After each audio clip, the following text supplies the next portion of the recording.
Conflict started to grow between science and religion in the American colonies in the 18th century. The American Enlightenment challenged religious faith and Christianity.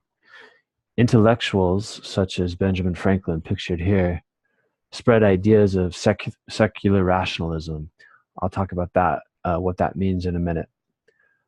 Religious revivalists of the Great Awakening, such as George Whitefield, pictured here, and Jonathan Edwards, resisted the American Enlightenment and other changes that were happening in society at the time.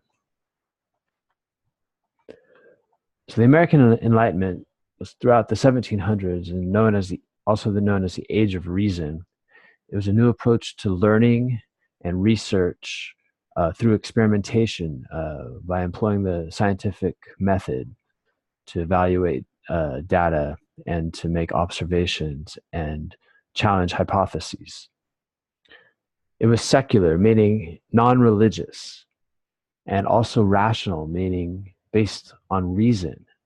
So it rejected many ideas of religious dogma or mythological stories and turned more towards non-religious views, scientific views, and reason.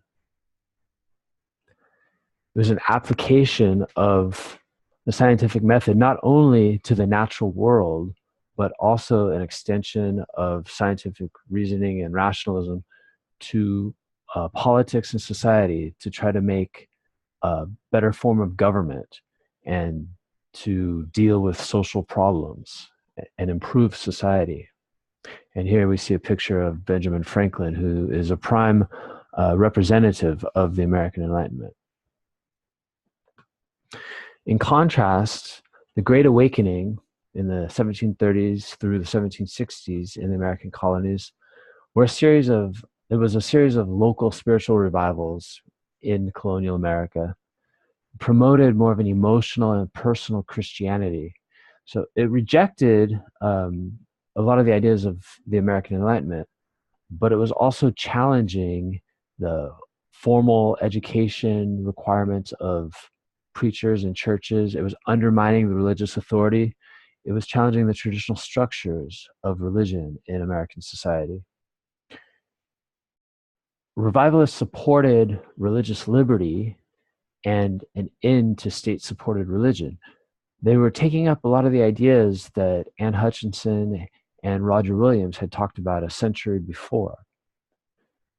So again, they were a response to, the Great Awakening was a response to the Enlightenment and rationalism, but also it was a response to the emergence of capitalism, commercialism, and materialism that was really changing society in the early 18th century. Finally, it was a response to the individual disengagement from church services. There had been a move away from churches and religious practices, and the revivalists were bringing a renewed spirit to Christianity.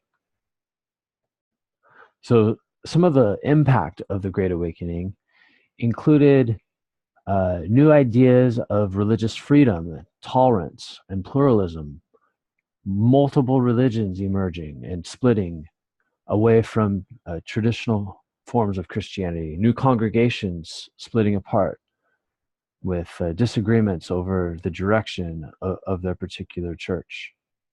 So some examples are the Baptist, the Methodist, and Presbyterian churches. It also encouraged independent thought and judgment rather than just listening to the authority of a church. It very much emphasized a personal relationship with God. Finally, the gospel, Christianity, began to spread even to slaves in the Chesapeake region and elsewhere.